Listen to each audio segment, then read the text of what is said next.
Kate Falcher, welcome to Irish Granny Tarot. This is our Saturday book. And before I begin, I want to apologize first for not doing anything the past couple of days. And if I look a little, I injured my eye. This is a story. When I was in high school, I one day bent over close to a door to pick something up, and I gave myself a black eye on the doorknob. And nobody believed me. I went to school with this black eye, and you know what people thought, but I swear to God, I gave it to myself. Well, I did it to myself again, and there's a reason. When I was 5, my brother was about 2.5, maybe I was closer to 5.5.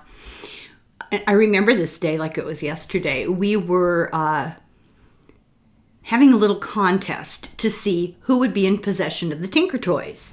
And we had one of those wooden Tinker Toy sticks, and he had it like this, and I had it like this, and we were tugging back and forth, and I won. It went into my eye, and I don't know now what kind of damage was done, but it was bad enough for an emergency visit and eye patches and doctor's concern and my mother, freaking out. I passed out.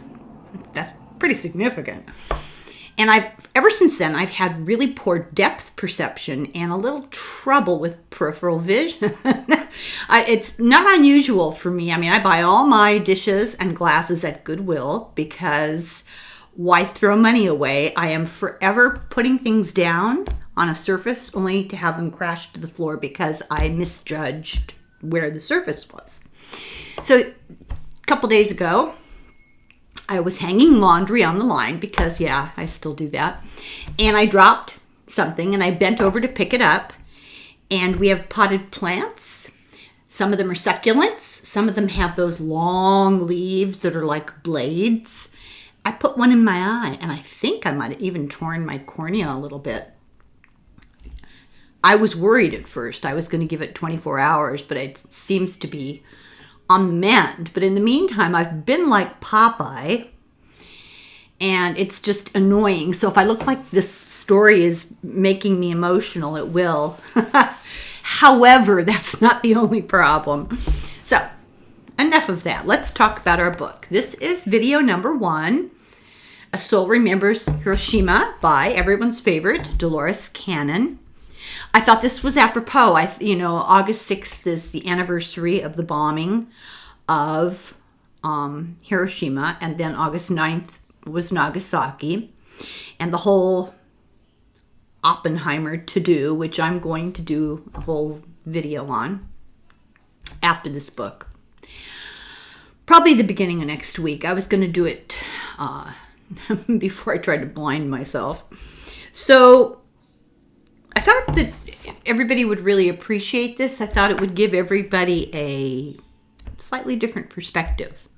So once again, video number 1, A Soul Remembers Hiroshima by Dolores Cannon, written in 1993.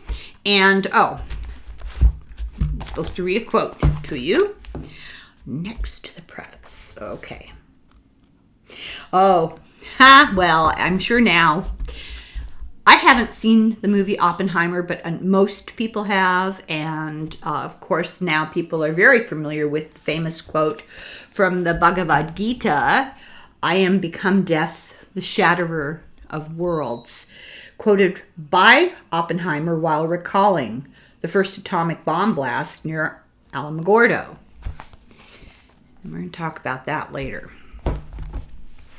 So Dolores Cannon said, she was a child during World War II, but she remembered stuff. She remembers Pearl Harbor, and she remembered dropping the bombs. And the focus of this book is a man called, I apologize, I know I'm going to say it wrong. I practiced, I'm still going to get it wrong. Nogorigatu Suragami, who died at Hiroshima. And he was an old man when he died, and Dolores Cannon met him 40 years after he died. So that doesn't make sense. 1993, the book was written, 1994, 4, 5, 4. Oh, yes, it does. I can't add. So, roughly 1984.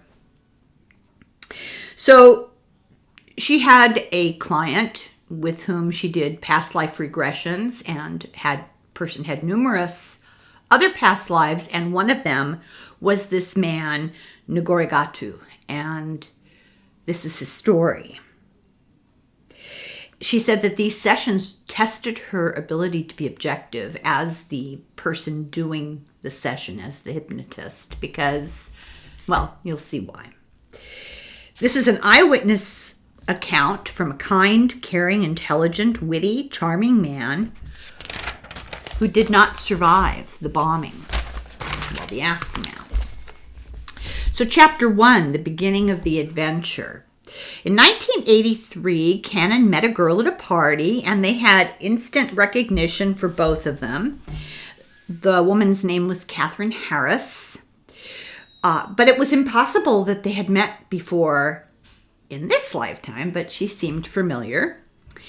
And, of course, Cannon immediately asked herself, I wonder if we have any past life memories, and could it also possibly be a premonition of work we're going to do in the future?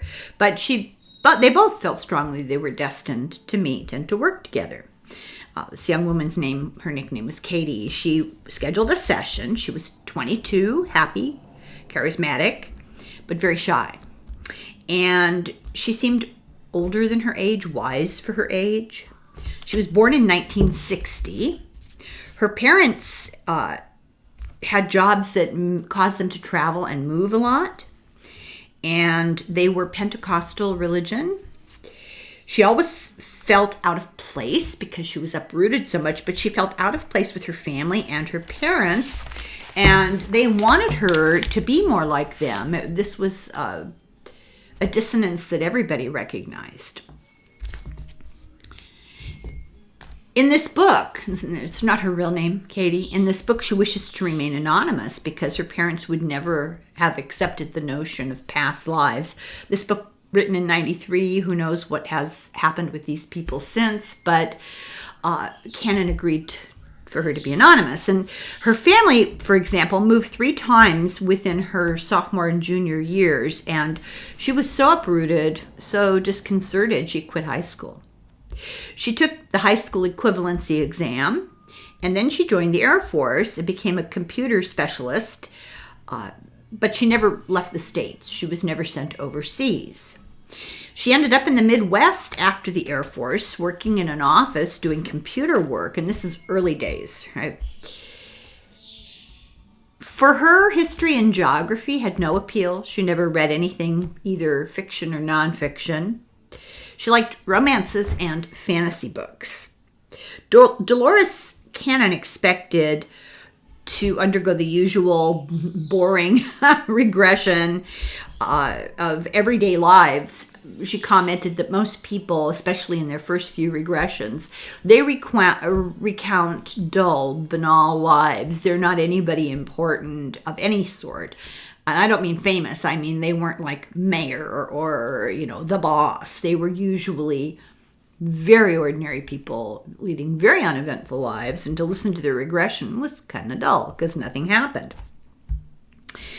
But she did note that in her regression sessions that she did, many people in the 1980s seemed to regress back to the Old West, the stealing of the land from the indigenous people. And she said the impression that she got from these people is it was not like on TV, but the sessions were similar to each other. And unlike facts that were rolling around in popular culture. So they told a narrative. All these disparate people who had nothing to do with each other, didn't know each other, would tell the same kinds of stories with the same kinds of facts, none of which agreed with Bonanza and, all those old TV shows. She says the subject of the regression is control of their subconscious, where all of this information is stored, and it takes time to build trust with people in regressions, to really dig into the very significant lives that are influential or traumatic or karmic or whatever. So chapter 2, A Life in the Colorado Territory. She put Katie in a trance, and Katie describes a house in the middle of nowhere. She sees her mother, not present day, sometime in the past, baking bread on a wood stove, and Katie claimed to be able to smell the bread. Making myself hungry. She describes clothes of the pioneers, says her name is Sharon, and she's 12 years old. Her dad and her brother have gone to town in a wagon. It's a whole day's round trip. She had to stay because town was too wild for girls to be there. She only went to school 2 days a week. She was in the 2nd grade. Now she was 12. Her education was not considered important for girls. And girls usually are housewives, and she intends to be a housewife because there's really not any other choice for her.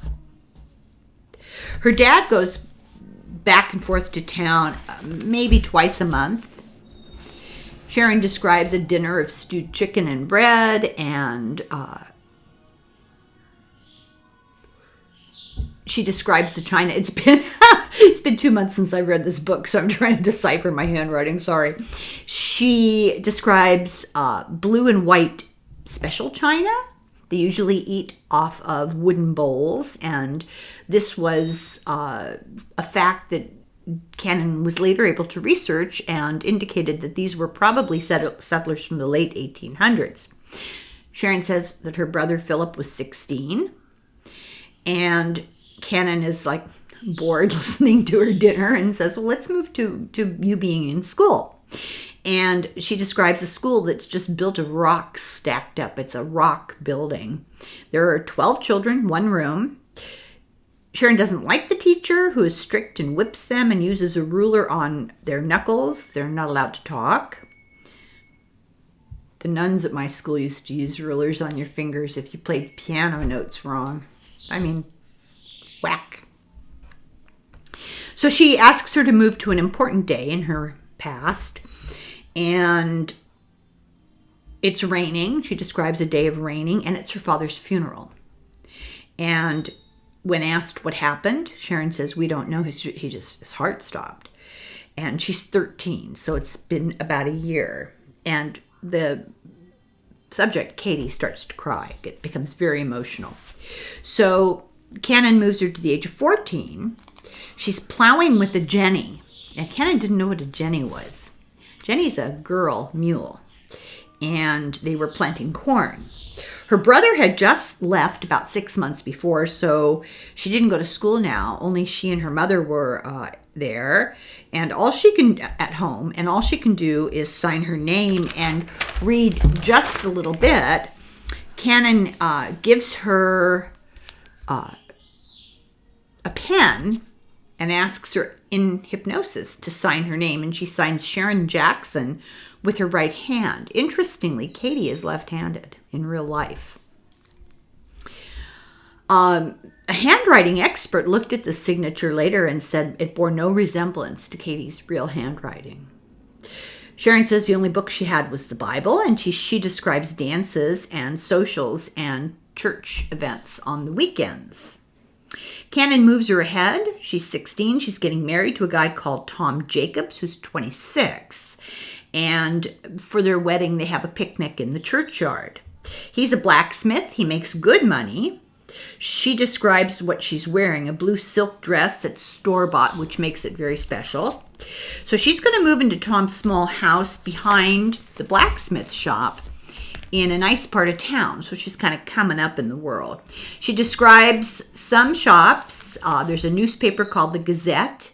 The town is called Clear Creek, Colorado Territory. She says there's a big argument about going around in Colorado Territory about being a state, becoming one of the states. Some don't want to pay taxes that would be required if they joined the federal government. So there's public fist fights. She describes all the discord that goes on. She's told to move to another important day. She's age 18. She's had a baby named Jamie. Her mother helped her deliver it. Tom, her husband, has gone to Denver as a delegate to become a state. He's important now and helping to write the Constitution of Colorado. But then he returns, and then she's asked, Cannon says, now why don't we move forward to where you're 25? And she isn't. There's nothing. So go back to the day that Jamie was born. Just born. Tom returns. They have another girl, another baby, a baby girl, Jenny, at the age of 19. Sharon's age of 19, and the baby was breech, and the baby died, and Sharon bled to death, and that's why she never lived to see 25. So Cannon took all these little tiny facts and researched the story, and she said there was a Clear Creek, Colorado. That was a county. It was where the Colorado Gold Rush actually began, and it was not well known. In the 1860s, delegates did meet in Denver to write a constitution. They were resistant to taxes, and it did take until 1876 to actually flesh out this constitution. So Cannon's research says that only about 1 out of 10 people are able to reach the same kind of deep trance that Katie was able to reach. This was good. She wanted to do it, and Cannon was curious, so they pursued it. Chapter 3, The Resting Lives. Cannon believed that it was not somebody's just imagination to do this, but real memories, because it's so tied up with real emotions, very honest emotions. The subject brought out of a trance will be really embarrassed by what happened while they were in a trance, and they'll make excuses for the narrative that they've said in the trance, things like, oh, well, I must have seen a movie, or I must have read a book. A subject like Katie, who can go into a deep somnambulant trance, is given a keyword which bypasses the lengthy induction time that usually goes along with putting somebody under for these sessions. So she lets Katie pick what life she wants to discuss. And Katie says, well, a resting life, a life that an entity coasts through in which nothing extraordinary happens. It's a period of repose, rest. People don't be bothers. They are not a problem during these lives. They don't make waves. They often work out karma, but because they're so easygoing and the life is so peaceful, they don't create new karma to haul around with them. It may be a time that's allowed to them to recuperate from previous trauma. When subjects go to these lives, first, Cannon knows that there are lives of big trauma that still need to be explored. If somebody goes to a resting life, this means they had to be resting from something. And Cannon is curious what that was, what that previous life was. So in trance, Katie is an English man named Joshua, an English child named Joshua, an orphan living in the woods alone, never knew his father. His mother was killed by soldiers and left him for dead. So he's kind of a feral child living off the land. He prefers to take care of himself. He says people are a bother. And when she asks, he says, well, I don't have a last name. Only rich people have a last name. And he's able to tell her it's 1166. And then he describes the clothes he's wearing. And in her research, she discovers that he had a very detailed knowledge of what somebody in that station of life would be wearing in those days.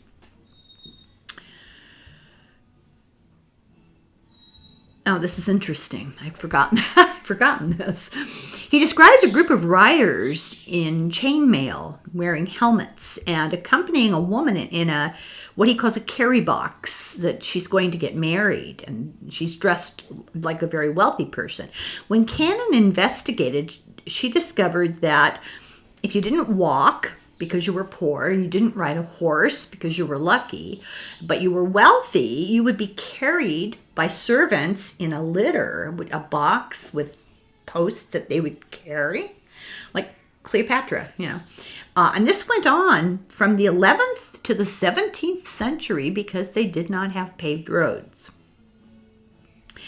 In another life, she describes being a 20-year-old male living in the forest. It's raining. He's hunting on land with his brother. They're using bows and arrows and blowguns, wearing breechcloth and hand-sewn shoes.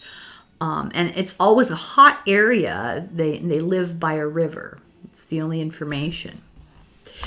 Then talks about living in a cave, in a cliff, in small family groups, hidden away in a move to elude what they call the strange ones, who ride great beasts and kill people. This is starting to sound a little familiar. He's light-skinned, but has seems really angry. And he describes guns without calling them guns, noise sticks, that kind of thing, and talks about these strange ones kidnapping people to work in the mines. So these hunting and bows and arrows goes with this. This is not a separate life. He describes a log canoe and traveling in this canoe down the river to find safety, and then is dying of a fever, malaria, at 22. He describes others and mentions using the bark of a tree for fever. And that's true. Quinine and willow, both. Willow for just fever or pain, and like aspirin. And quinine comes from the bark of a tree as well. So could be either. But she's able to figure out from the clues, this is approximately 1650, somewhere in the area around Colombia and Peru. Katie then talks about another life where she's a 5-year-old girl named Gretchen. She sees a gray stone castle on a hill. She's with her father Wilhelm cutting wood, and they sell the wood to live in a cottage associated with this castle. She names the castle Braunschweig, B-R-A-U-N, Braunschweig. She says the Duke lives there. She has a brother named Hans. Her mother died of cholera when Gretchen, was a baby. She describes a 2-room cottage with a big fireplace. Her father hunts for meat, and in the winter they eat potatoes and rabbits. She describes what she's wearing as the outfit of a Bavarian or Austrian Alps resident. She wears wooden shoes that they stuff with straw to keep warm. She's told to go at the age of 10 years old, and Gretchen reports that her brother Hans was taken by the army to go to war. So she and her father decide to go to the castle to find work. She becomes a pot scrubber in the kitchen, and they stay at the castle. She sleeps in a room over the kitchen with other maids. Her dad works and sleeps in the stables. She then recalls trying to walk back to the cottage to get the things they left behind, but a sudden snowstorm happens. They get lost. Her father's killed by a wolf, and then she also is killed by the wolf. She's 11. And because of the dates and the description of how people were living and everything, Cannon says she thinks this was maybe about 1840-ish in the Alps. So chapter 4, the secret is revealed. Reincarnation was a really new idea for Katie, and she found this whole thing, the whole idea of it, the details of these lives, just completely incredible. She had not had the education about it. But Katie built trust with Dolores and then told her, finally confessed, that she felt for a very long time that she'd been carrying memories of having lived in Hiroshima, which is weird because she knew nothing about it. And she confessed to Dolores that she felt a little crazy talking about it. So one day,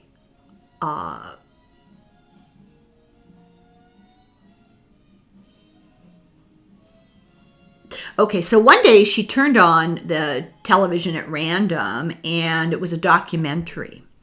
And it was about a survivor who survived Hiroshima.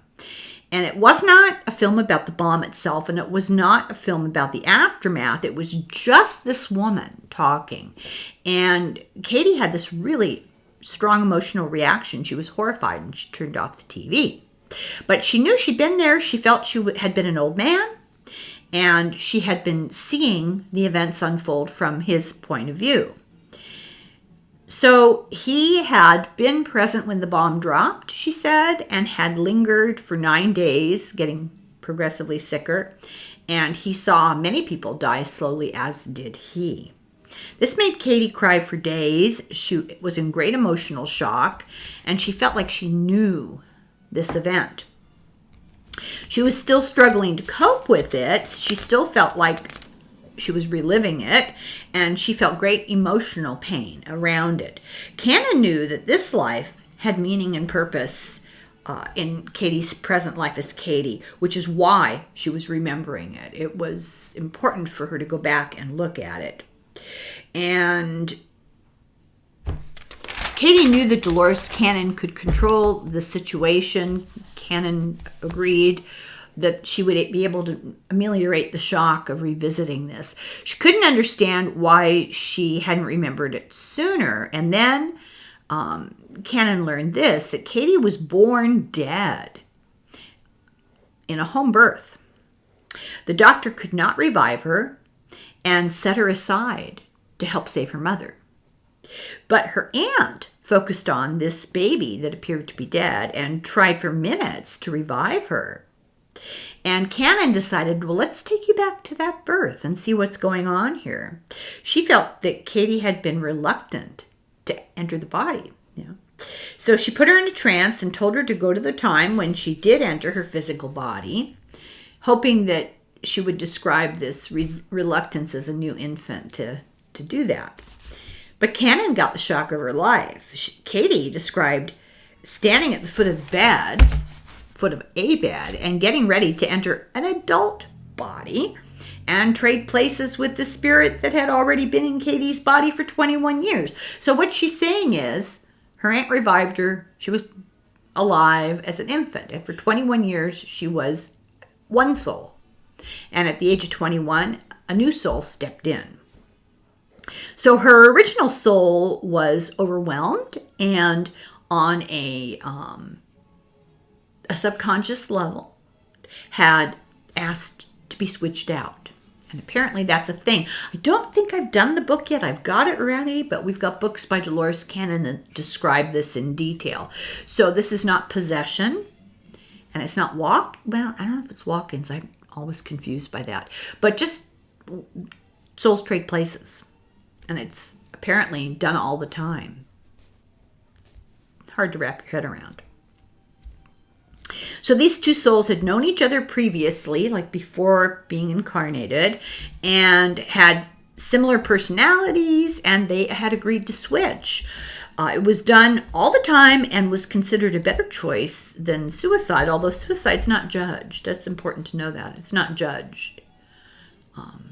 It's judged on an earthly plane, I think, but in a spiritual sense, it's an alternative.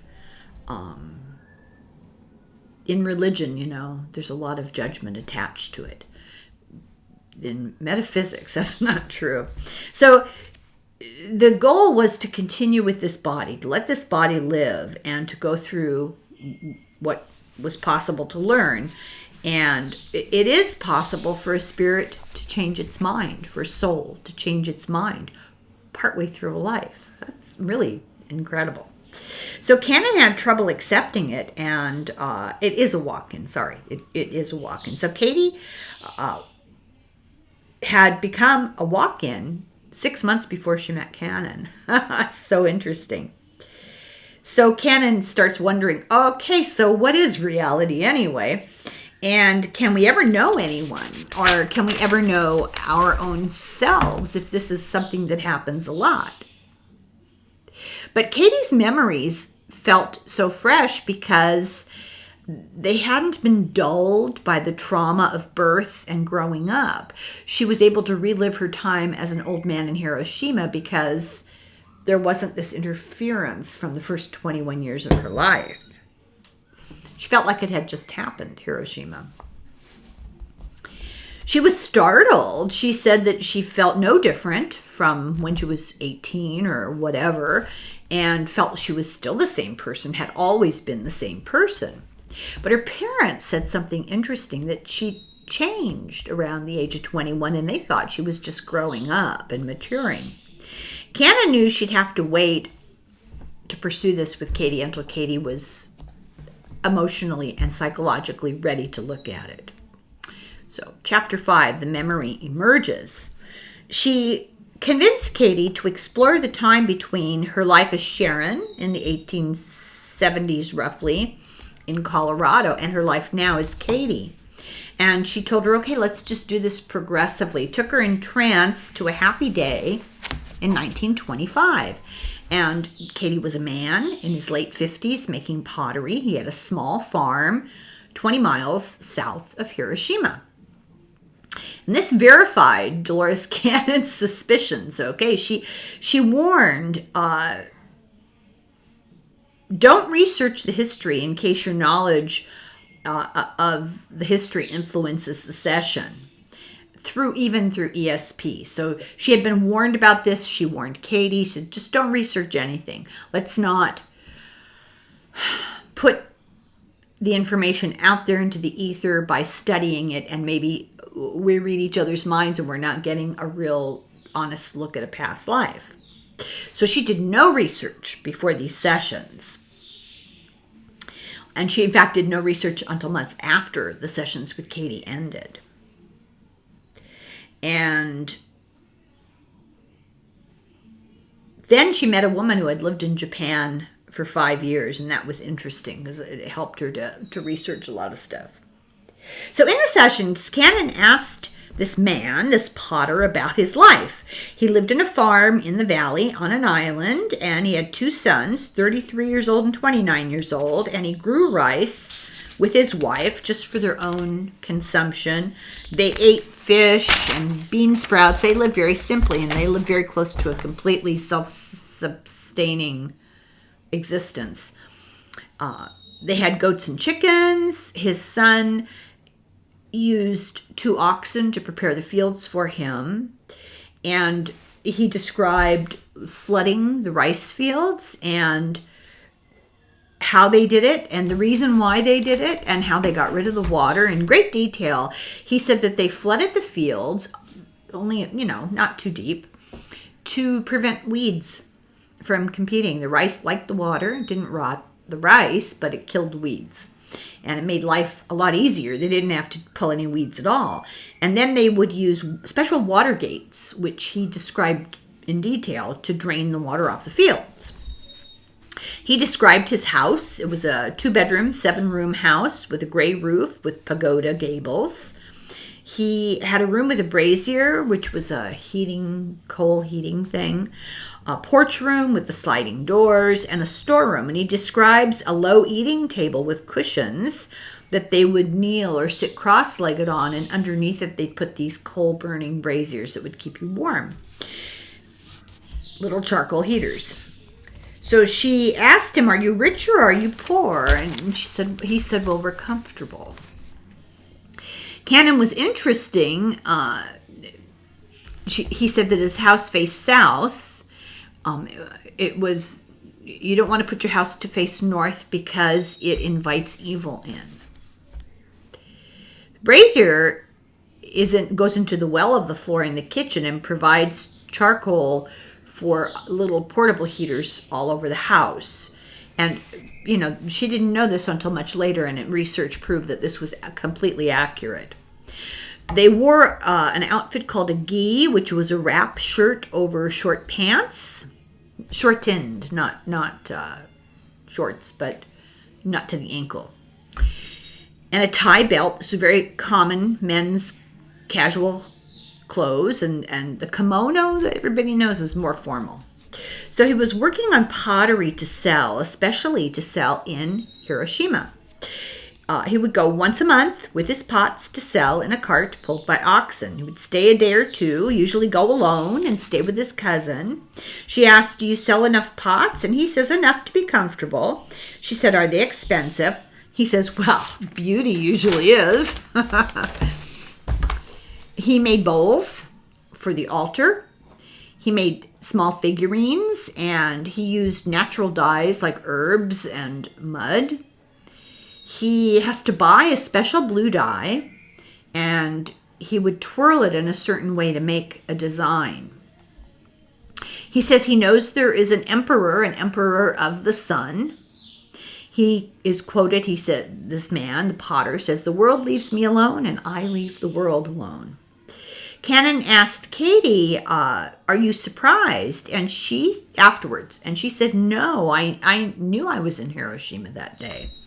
She remembers others dying for days, and the trauma of it was overcome by her curiosity.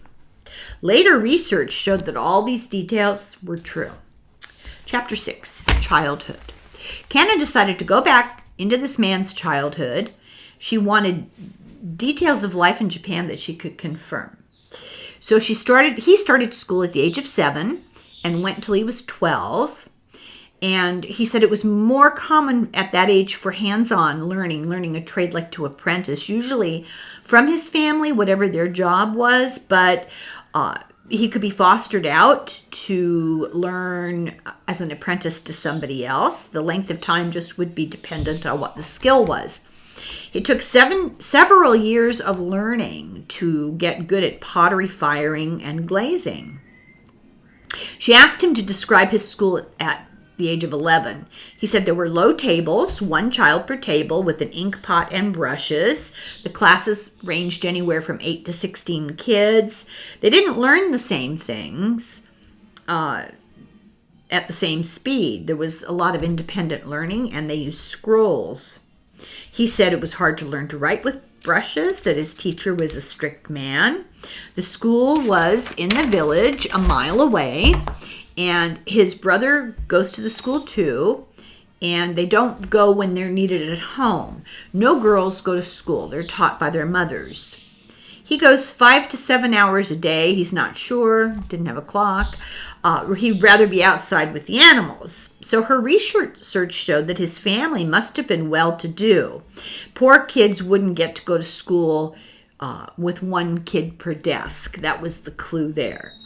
And there's no set time. She discovered that was true. They didn't have a set time for school. You went every day and stayed until your work was done.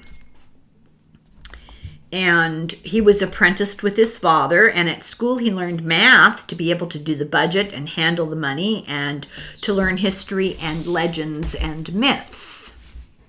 Chapter 7, the Japanese wedding. Cannon asked about his marriage because she knew nothing about Japanese weddings, and she could later research for authenticity. In a trance, he said that he was married at the age of 14. He had never met the woman he married, the girl he married. It was the parents who did the choosing. It was outdoors, and there were priests present, and they wore red. It was late in the 1800s. He wore ceremonial kimono. His father and brothers helped him get dressed. He was scared because he didn't know her at all. She lives 1.5 villages away.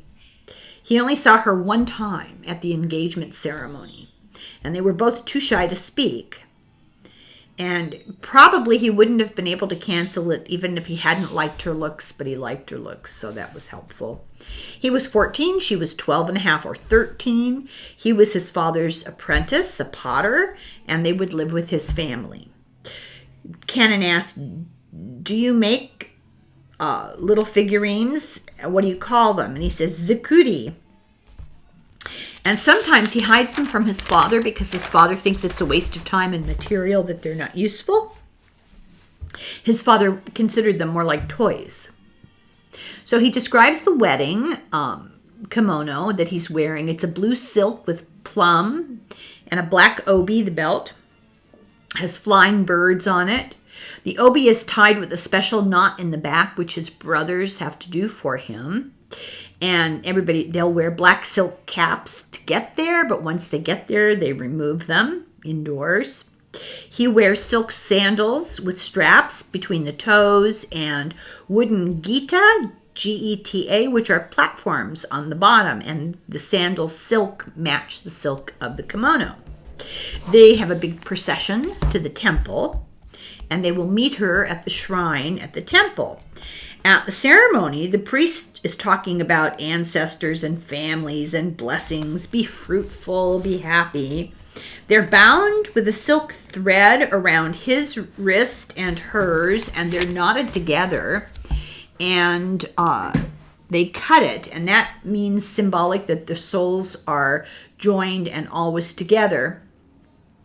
The priest wears a stiff silk robe that's yellow-orange. It's a special wedding ceremony robe. He cuts the thread, he sprinkles incense, he sprinkles water, blesses them, and they process out. It's not a long ceremony if the priest doesn't talk too much, he says. So this is done under an arch outside the temple at the shrine, and the arch has the names of village ancestors in it.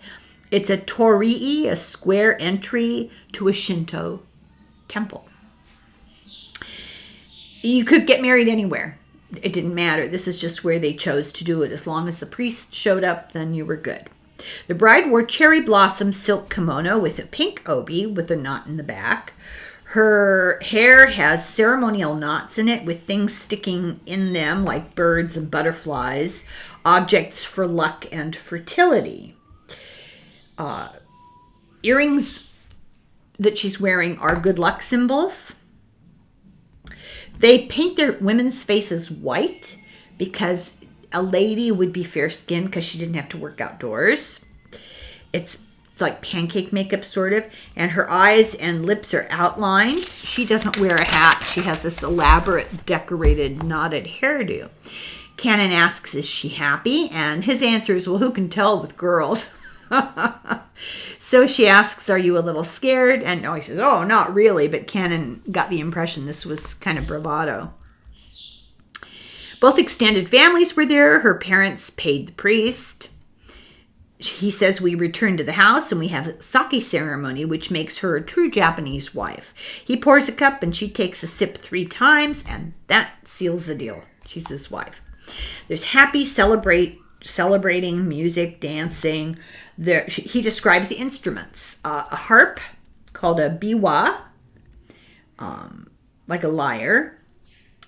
A koto, which is a drum, and a flute. Oh, no, the koto is a guitar. Then there's a drum and a flute. They have honey cakes, rice cakes, sandwiches, rice dishes, sake, treats that all stuff were all made ahead. Chapter 8, Holidays and Celebration. Cannon on purpose did no research ahead of these sessions and then asks him, okay, can you describe your holidays? He says, lots of holidays. Holidays that belong to the gods, birthdays of ancestors, the emperor's birthday. He says they're all much the same to him. He says, why should any day be special? All days are special. On some days that are holidays, you get dressed up and you go to the temple and they have ceremonies, but his favorite is the tea ceremony, and you do it with your family at a tea house. The tea is prepared with great ceremony and stirred with a special brush, and the first tea is offered to the oldest person. It's considered a ceremony of purification and joy, and he says they do it about twice a month or more even. He likes it. And they don't have food. It's just tea. And it's done in a special building in the back of the house, at the tea house. And they wear ceremonial kimono to do it. Sometimes they'll do it in the temple in the village. There's also a temple in the mountains, and they'll go on a pilgrimage. And they do this less often. It's to honor the ancestors, but it's a trip. Mostly, they celebrate religious holidays, so he has no time for priests. He's just not into it. He believes in an ultimate being, but you have to do your own path. He was born into a Shinto family, But he realized young that ancestors had no effect today. He didn't believe that you could pray to ancestors to make a difference. He adopted Buddhism, and he didn't like the karmic system because he thinks it interferes with free will. The priest says it interferes with free will. Cannon had some confusion about this. I have all kinds of question marks. So suffice it to say that he had an open mind and explored schools of thought. Oh, next sentence. He had a mind of his own. And why would you let others influence your life? His family combines Shinto and Buddhism. This is syncretism. It's when you join a couple of religious schools of thought that don't entirely conflict.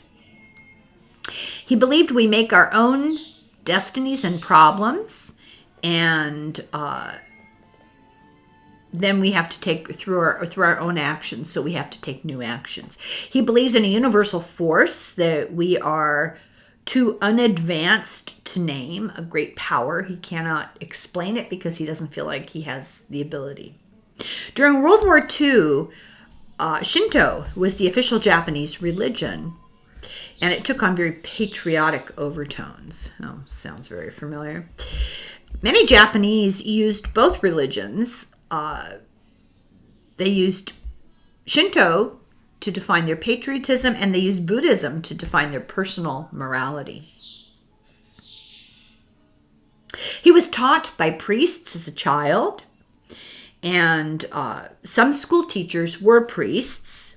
Saturdays are the day of rest, and they would go to the temple. He also celebrates ancestors' birthdays and death days, especially grandparents and great-grandparents. The family had a Shinto shrine in the house with incense bowl, flat altar, scrolls of ancestors that had family history written on them. They would light incense and pray to their ancestors, and you could do it just as often as you wanted. Now, Cannon's research showed that syncretism was very accepted in Japan, that people were much more inclined to let you believe whatever you wanted to believe. But the culture was very much one of respect to ancestors. Chapter 9, the marketplace in Hiroshima. So this session she took Katie back to 1920. He was selling pots in the market in Hiroshima. They have open air booths with food and wares, and very lively. He would sell pots, but many people would trade. They didn't sell, they traded. There were no set prices at the market. There was bargaining. You might exchange a pot for fabric or food or art. And he described Hiroshima. He said it was large, lots of factories, it was crowded, many shrines and temples, Hindu shrines, Shinto, Christian, Buddhist. He said it was hard to avoid the water. It was built around water. Remember, they lived on an island. It was built around water. And fishing was big. It was a bay city on a delta, lots of parks, noisy, cheerful, pretty, clean. The market was the southern part of town, and he doesn't go around the town usually when he goes to the market. He goes to his market, and he goes to this cousin's house to sleep, and that's it. Research later showed that there were many markets, and his market probably was the large commercial market where merchants shopped to get wares for smaller markets. So it was sort of a big box store outdoors. So he came by oxen to town, or would walk, or he would hitch a ride, but it was a 20-mile walk. That's a long walk, which he called exciting. The river goes through the city, and there are many, many bridges in the city of Hiroshima. In some areas, there was an industrial area with factories, and he really preferred a rural life.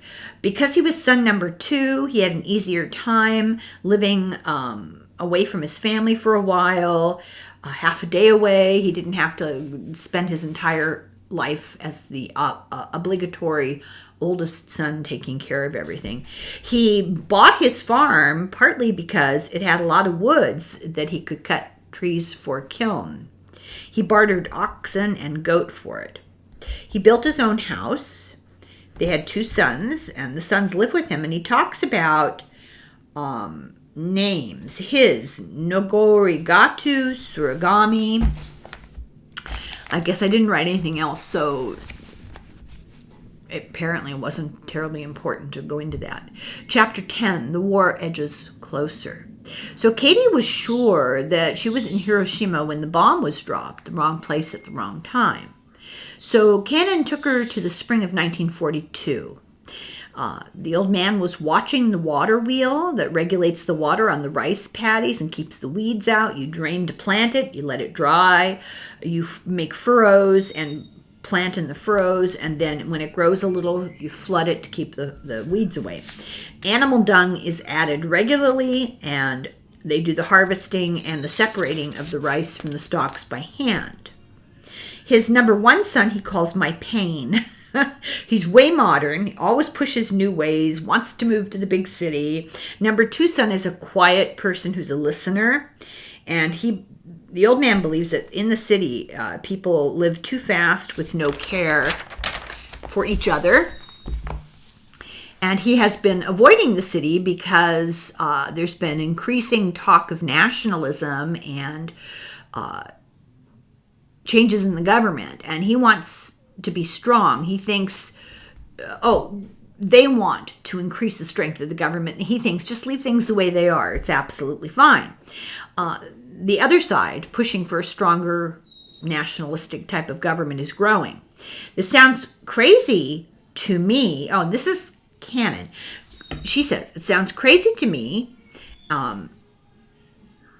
knowing about the United States, that they were very far from Japan, but the same thing was happening. It seemed he didn't really know about the war growing. He had no radio, and he ignored the news from town. That's a good way to live. His wife did not express opinions. Women had no opinions. The wife of his oldest son had no opinions. Women had no opinions. So this is coming from his mouth. The nature of the male is to be dominant, he said. His number 1 son was 39 and wanted to work in Hiroshima. He wanted to work in a factory because they would train workers. The old man thinks this sounds crazy. So when a man gets away from the land, he created all sorts of trouble for himself, is what he says. His grandchildren would be like caged animals in town. Now in the country, they can be around fresh air. So they go to a state school, and now things have changed from his childhood, and not only the rich can get an education, anybody can. In 1943, he's meditating amongst the trees. There's lots of unrest and social problems. Big groups of men have been taken away training for war. And he was told that Japan will be one of the great countries of the world. This is the propaganda that they're spreading. He says, I have no desire to fight. We should keep ourselves, take care of ourselves, and take care of our own business. His oldest son goes to work in a factory, and he can't talk to his father about what job he does in the factory. So things in Hiroshima, the city, become increasingly more and more and more tense. People are constantly arguing politics. Those in power are trying to force all to go along. He thinks the fighting is falling backwards, that it's not what he would define as progress. He says the war has divided the people of Japan. He says, I think peace is an illusion. There's a history of violence and too much desire for power. I turn my head away, but it will not go away. He tried to be isolationist in his private life, but it simply didn't work. Chapter 11, War Comes to the Peaceful Man. In 1943, he was digging behind his house to hide valuables from strangers and soldiers, jewelry, pots, food. He took goats and oxen. Soldiers would come through and steal their animals and destroy their fields. He was very, very, very angry.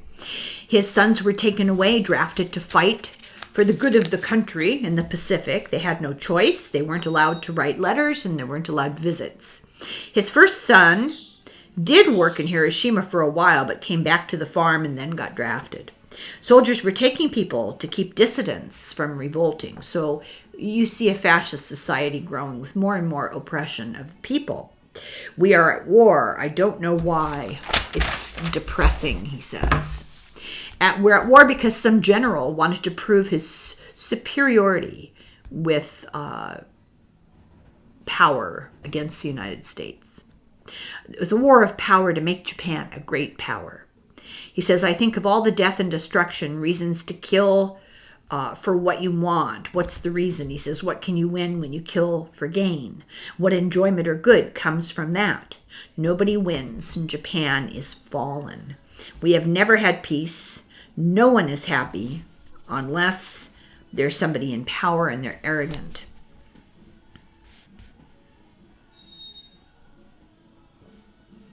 There was a council, and they said that they felt put down by the rest of the world, that Japan felt less than. And they wanted to show the world that they were superior in warfare skills and bravery and determined not to lose face. And now it's taken on a life of its own, and it must continue. They always blame others when things go wrong. He says that they are trying very hard to unite the people around their cause. A lot of this stuff now, I think this is a good spot to tell you that this was news when Dolores Cannon learned it. We will talk about this after we do this book. I have plans, and we're going to talk about it more, so hang in there. But the reality is there was an enormous amount of propagandizing in the country of Japan by a minority of military control. Very fascist, very nationalistic. And they were trying to prove their macho. And the people didn't derive from the will of the people. This was enforced externally by the military on the people. And it was enforced with terror, with fear. And they would billet soldiers all through civilian populations to keep, they called it keep the peace, but it was to get rid of dissidents, not allow protests, don't let people talk about anything, just buy the propaganda. Americans didn't know that. Americans thought Japanese were gung-ho, and they were absolutely not. So he talks about the crazy kamikazes. Sorry, that was a door. The crazy kamikazes, but they were recruits, these boys that were gotten to be kamikazes. They were brainwashed to a certain extent, but they were young and they didn't have a purpose in life, he said. They were foolish enough to believe what they were told. They didn't really want to do it, but they believed what they were told. They were called the divine wind, God's will. Cannon researched all this later, found it was all true. And actually in 1281, Kublai Khan, the warlord, had a flotilla that was wrecked by a storm. It was called the Divine Wind, and he never returned. And the flotilla never returned. And so a divine wind is a suicide mission. The old man claims they warped the religion to use as propaganda. The parents were brainwashed too. The mothers and fathers had prayer belts. They were stitch belts. Each stitch was a prayer done by strangers. They were white and tied around the head of these kids. And I've seen pictures of them in newsreels where they wore these bands and there was stuff on them, writing pictures on them. That was stitched in by parents as prayers for them. So his grandchildren and their mothers, his daughters-in-law, went to the city because they felt safer there. So only he and his wife were left on the farm, and women were in general forced to work in factories against their will. If you didn't work, you didn't eat, because they came a couple of times a week to the factory and gave out rations. And if you weren't there working, you didn't get any food. They weren't allowed to talk about their jobs, and childcare was provided at the factory site where they brainwashed the little kids.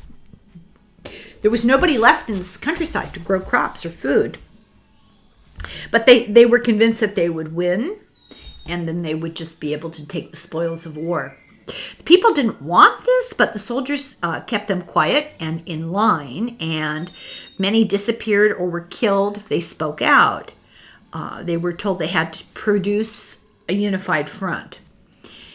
For example, the soldiers blamed a man for stealing, and he was hanged. Well, he didn't steal. He had spoken out, and he was made an example of.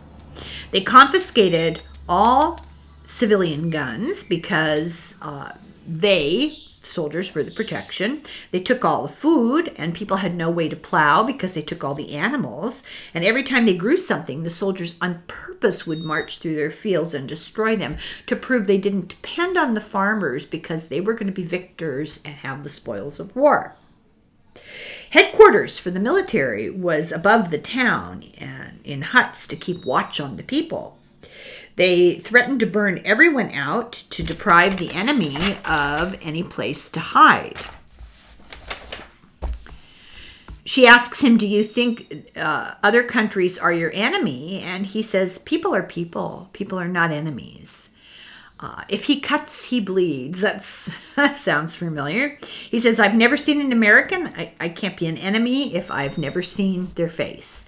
People were worried and started hiding food. They didn't trust the government to feed them. His wife was crying. The whole world has gone insane. He tried, but he couldn't get to the city anymore. Their food was stolen. Their lives were disrupted. And one of the reasons they couldn't get to the city is the soldiers set up checkpoints and robbed people, harassed the people, would randomly, like the Gestapo did, just randomly shoot people for no good reason. So she takes him to 1944, and he's standing at his wife's grave. There's a jeep of soldiers that ran her over while she was walking down the side of the road on purpose. She was out begging for food. Money had no value anymore, and no one took it except sometimes in the city. They would trade for stuff, and they had not been able to grow any food. The soldiers had plenty because they'd stolen it all from the people. So they were catching rabbits and fox and picking berries, but they can't fish because the soldiers are there and won't let them. He says, what are you supposed to do? Sit and die? So go to the town and be with his grandkids? He didn't know. He was full of grief. He was sad to go to the city, but there would be food, but he says food but no principles. Bomb shelters were being built in the city, and he said they didn't know if attacks would come from the sea or the air. Could it be either one? This says this whole thing is senseless and wrong. I just want peace. He was very sad. And Cannon decided to take him back to a happier time before. So she brought him out of trance and then put him back into 1930s. And he was at a procession for the blooming of the cherry trees. And the priests were throwing rice and blessing everybody. The young men and women were all dressed up and singing and happy. He was watching from a hill. There was music and paper streamers on the kites, and everyone was celebrating prosperity. And he's very happy watching this, and he was okay to not be participating in it because he says, well, my family is happy, and that makes me happy. So he could wake from a trance in a better mood, as Katie, and Cannon wanted his spirit to know that she had good intentions, that she wasn't there to bum him out, basically. But she said she felt great pain for him. It was palpable. Okay, this is the end of a chapter, and I can't find my pen. So I'm going to stop here and start video 2. And just to remind you, I have another presentation around this topic and this anniversary that's going to come up, so keep your eyes open for it. But thank you very much for watching. I hope that you're as fascinated by this as I am. And we're going to continue with the story here in the next video. So, slán go fóill.